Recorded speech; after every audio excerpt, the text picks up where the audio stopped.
belum tentu ada perubahan yang baik di tingkat pengambil kebijakan maupun di tingkat masyarakat sebagai pihak juga yang harus berkontribusi menyelamatkan bumi kita, lingkungan kita. Nah, saya mau tadi Pak Raja mengatakan bahwa rawatnya Samosir dari sudut pandang geologi. Pemerintah kita sudah menyadari sejak awal bahwa Kabupaten Samosir ini sebenarnya berisiko bencana. Kemarin waktu tema ini dibuat saya agak gimana ya, agak jantungan juga, darurat bencana ekologis gitu. Saya ingin menyenangkan hati saya, menghibur diri sendiri, enggak kok, baik-baik saja gitu. Dan kebanyakan kita begitu, nggak akan ada apa-apa, baik-baik saja. Tapi Pak Raja mengatakan dari sudut pandang geologi, ilmu yang didalami Pak Raja, sebenarnya Samosir ini rawan bencana. Oleh karena itu, karena Pak Raja sebagai pengambil kebijakan yang sudah lama juga saya kenal menjabat di Kabupaten Samosir, tentu kebijakan pembangunannya sudah harus berperspektif lingkungan, berperspektif bahwa Samosir ini adalah daerah rawan bencana. Suka tidak suka, fakta juga menunjukkan kepada kita bahwa dalam 10 tahun terakhir kami mencatat ada lebih dari 15 bencana ekologis yang terjadi di Kabupaten Samosir. Artinya keilmuan Pak Raja dan fakta di lapangan menunjukkan bahwa itu sama gitu. Kita memang berada di daerah yang rawan bencana ekologis, sehingga harusnya kebijakan-kebijakan yang dilahirkan atau yang dipromosikan, diterbitkan di daerah ini harus ramah terhadap lingkungan, ramah terhadap keberlanjutan Samosir. Tapi nanti kita akan lihat apakah kebijakan pembangunan kita memang sudah berperspektif lingkungan atau lebih berorientasi pada pembangunan atau ekonomi gitu. Karena kita tidak bisa pungkiri saat ini dunia ini sedang mengalami krisis iklim. Kalau pemerintah masih menggunakan terminologi perubahan iklim, kita mengatakan ini krisis iklim amalinan. Biasanya saya ke Sihotang itu dulu kedinginan. Di Samosir itu tidak sepanas ini gitu. Di Dolok Sanggul kemarin saya itu nggak pakai baju hangat. Suhu bumi itu sedang naik dan itu mengkhawatirkan. Tidak, kalau tadi Bapak Pasadi mengatakan El Nino, itu adalah dampak dari krisis iklim juga gitu. Yang harus diselesaikan bukan hanya oleh pengambil kebijakan, tapi masyarakat semua punya porsi masing-masing. Nah, masyarakat tidak bisa lagi diam. Harus ketika pemerintah misalnya kebijakannya mengancam kehidupan masyarakat dan lingkungan, maka masyarakat harus bersuara. Nah, itulah yang dilakukan oleh masyarakat adat Kenegrian Sihotang ketika melakukan aksi, ketika sekarang melakukan diskusi lingkungan untuk menindaklanjuti kembali sudah sejauh mana nih suara-suara kami. Apakah juga di bawah El Nino ke Filipina atau kemana gitu, atau masih menjadi prioritas dari pengambil kebijakan. Nah, tadi saya mengatakan ada 15 bencana ekologis, ada persoalan di hulu, ada persoalan di hilir. Samosir ini kita masih bicara konteks Samosir. Berapa banjir bandang yang sudah terjadi? Tidak hanya di Kenegrian Sihotang, Cianjur mula-mula. Kalau kita bilang kita sedang langganan, tapi ketika pemerintah sadar kita berada di daerah rawan bencana, apakah ada aksi mitigasi atau aksi adaptasi yang sudah disosialisasikan ke masyarakat? Kalau di tempat-tempat lain yang pernah saya kunjungi, misalnya di Toraja ya, itu ada masyarakat yang memang dia kelompok iklim namanya, kelompok sadar iklim.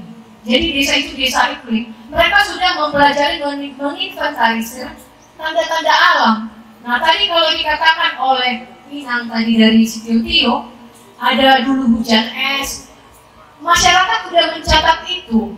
Nah, itu dipandu oleh pemerintah. Jadi organisasi ini memang didanai oleh APBD dan APBDes. Jadi misalnya Kenegrian Sihotang ini sudah punya tim yang mencatat perubahan-perubahan alam yang terjadi. Sehingga ketika ada tanda-tanda, dan saya tidak sedang dalam mengajari, tapi para orang tua kami di sini pasti sudah mengetahui tanda-tanda alam. Misalnya dulu burung atau suara, atau langit gitu. Tapi memang berubah. Karena alam di atas sana sudah berubah. Yang tadinya dia polikultur, ada hutan alamnya, sekarang dia monokultur. Sehingga burung-burung pun mungkin nggak datang lagi memberikan tanda-tanda. Kalau dulu kan katanya aku belajar dari nenek-nenek opung-opung yang ada di Rongkul apa, kalau neng adong, haba-haba, adong berubiung tidak setan tempat. Tapi burung pun sekarang sudah nggak ada kan. Artinya memang kerusakan lingkungan ini membuat tanda-tanda alam itu sudah berubah. Nah, karena alam pun sudah berubah, maka manusia juga harus beradaptasi dengan perubahan ini. Kita harus mencatat lagi, pemerintah harus memfasilitasi masyarakat untuk mengenal alamnya yang baru. Alam kita ini sudah baru sekarang. Sudah sesuatu yang berubah dari zaman 50 tahun, 40, 30, 20, 10. Apalagi dengan kehadiran berbagai industri besar ya.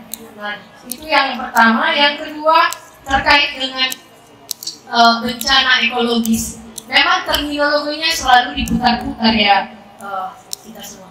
Kalau dari perspektif pemerintah dari dulu itu selalu mengatakan bencana alam. Karena alam yang ingin disalahkan, bukan manusianya. Takut pemerintah itu menggunakan terminologi bencana ekologis. Karena konsekuensinya ada banyak. Pertama yang salah itu alam. Ya kita menyalahkan Tuhan.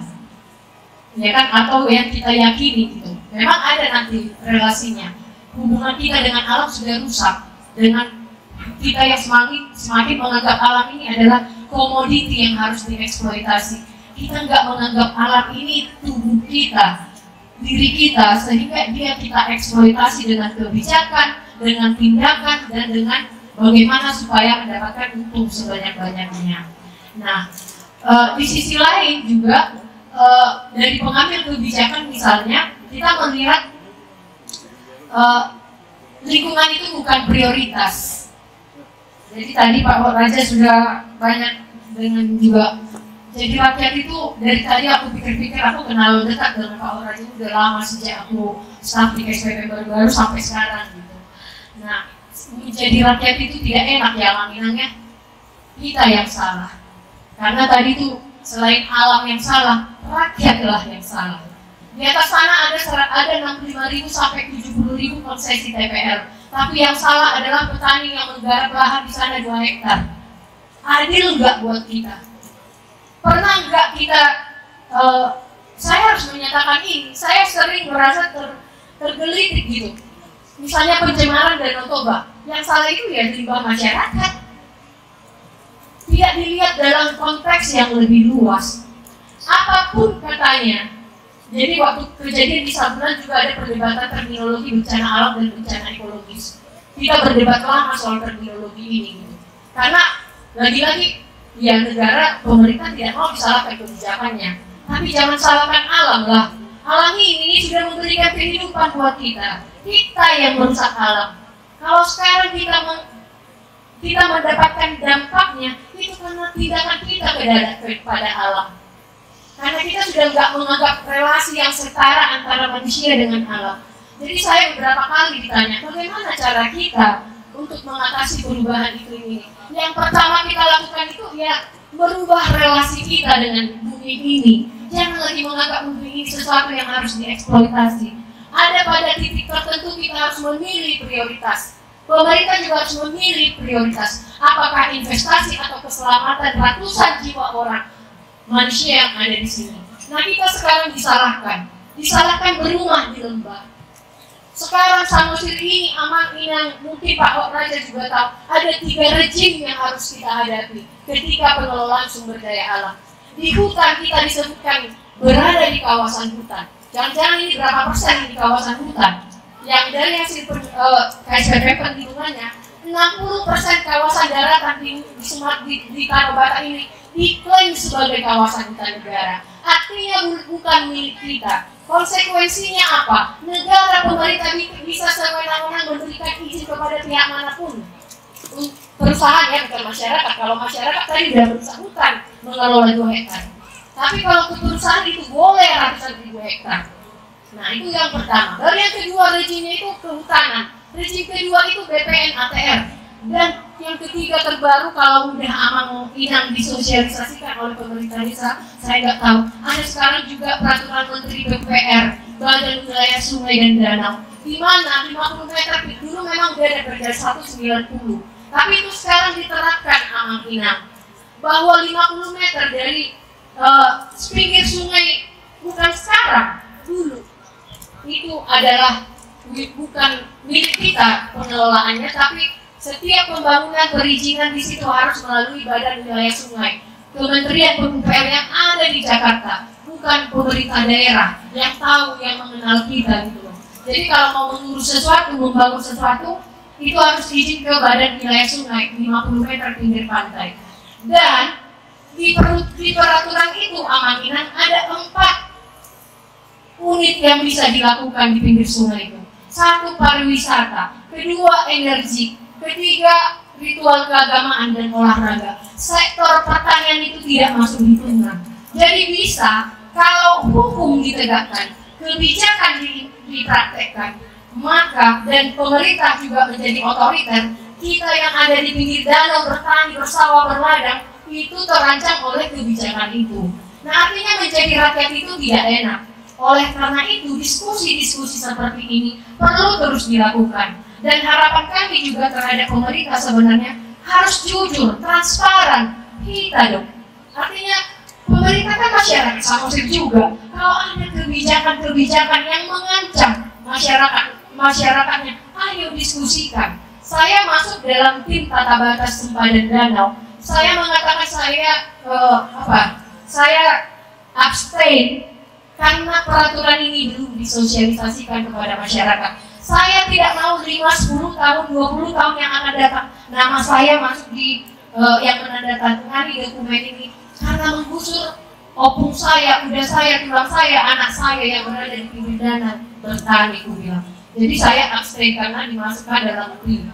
Nah, yang mau saya katakan Amang Inang bahwa bicara lingkungan dan tapasahat harus ke pemerintah. KLHS yang disusun oleh pemerintah saat ini sebenarnya tidak boleh tanpa ada perwakilan masyarakat yang terlibat di dalamnya. Kita bukan penerima kebijakan yang jatuh dari langit. Kita harus tahu kebijakan apa yang sedang disusun oleh pemerintah kita, yang mengatur hidup kita, yang tentang masa depan kita. Nah, itu sebenarnya menjadi keprihatinan KSPPM dan kita semua yang ada di sini. Kira-kira kita masyarakat pun harus proaktif. Nah, itu tadi dari sudut kebijakan kita sudah lihat ada banyak ya persoalan-persoalan yang harus diubah anggota raja. Jadi kalau dikatakan belum ada data otentik apa yang diharapkan dari masyarakat yang menggunakan alat GPS, drone, dan mereka nggak punya. Yang punya itu pemerintah. Kenapa pemerintah kabupaten tidak memfasilitasi? Aku tahu itu menjadi tuntutan teman-teman. Kenapa tidak membentuk tim independen yang itu dari segi dana, teknologi, dan lain-lain itu diusahakan pemerintah. Kita tidak bisa bersembunyi di balik tidak ada anggaran. Sayangnya memang, saya nggak tahu pemerintah Kabupaten Samosir komplain terkait dengan status kabupaten ini yang risiko bencana itu di posisi sedang. Nanti akan dijelaskan oleh teman dari Aisyah. Kalau dia dalam posisi sedang, maka memang, jadi kita itu kalau di PT itu kuning, bukan merah. Jadi pemerintah daerah sini kan harusnya sadar kita rawan bencana. Dari segi geologi sudah dikatakan kita itu sudah mulai terkikis. Modal sosial digotong royongan tak, komunalis kolektivitas tak. Sekarang keakuan kita itu semakin tinggi. Nah, kita sekarang misalnya karena sudah tidak ada modal sosial kita, hanya ada di bencana-bencana aja. Pasca bencana nggak ada. Sorong tapak gusi saya tutup mereka kan itu kan. Tapi kalau kita bersama-sama ingin memperbaiki lingkungan kita, memang modal sosial kita itu pun harus kita perbaiki. Kita harus mendukung pemerintah agar misalnya serius menerapkan kebijakan lingkungan yang peduli pada lingkungan dan peduli terhadap kehidupan kita. Baru yang kedua, kita juga harus tetap bersuara. Hak kita itu tidak jatuh dari langit. Kalau pergi orang Amang ini sekali demonstrasi, menunggu itu sesuatu mujizat. Mujizat kalau sehari lagi satu PK langsung dipenuhi. Harus berkali-kali melalui diskusi ini. karena yang berkali-kali aja belum tentu dipenuhi, apalagi yang sekali. Makanya mungkin kita harus lebih banyak lagi bersama-sama. Tadi yang dikatakan kalau ada memang dari masyarakat yang merusak hutan, ya kita harus sepakat juga, jangan hanya tajam ke perusahaan tapi ke teman kita sendiri kita fair gitu. Tapi memang masyarakat itu paling 2 hektar, perusahaan 60 hektar, nggak sebanding. Perbandingan orang bapak ini tadi kan masyarakat yang selalu disalahkan. Jadi harapanku ke kita semua yang di sini, persoalan lingkungan ini bukan persoalan antara pemerintah saja, tapi kita semua harus berkolaborasi karena kita yang hidup di sini amanah. Kalaulah misalnya kita bersama-sama memperbaiki hutan di atas, menyuarakan saja, misalnya karena itu tanah adat wilayah orang lain ya misalnya, tapi pemerintah memfasilitasi kita DPRD supaya tadi sudah dikatakan Pak Raja juga bahwa negara ini tidak berdiri sendiri.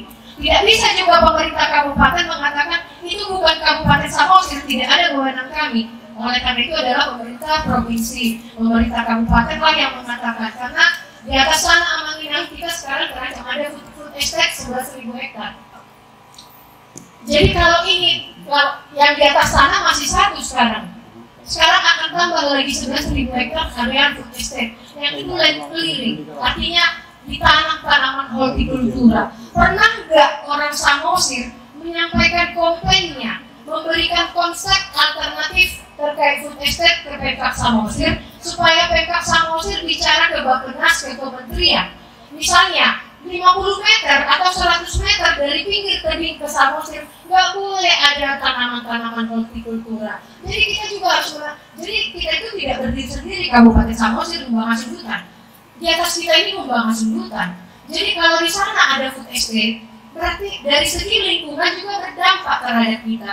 Mungkin itu juga harus menjadi perhatian. Dan Holland PPL Desa nama Ngula Akakano, tapi ada program food estate namanya, yang itu land clearing, menanam menjadi tanaman dari pohon menjadi tanaman-tanaman kayak bawang merah, bawang putih, jagung, kentang dan lain-lain.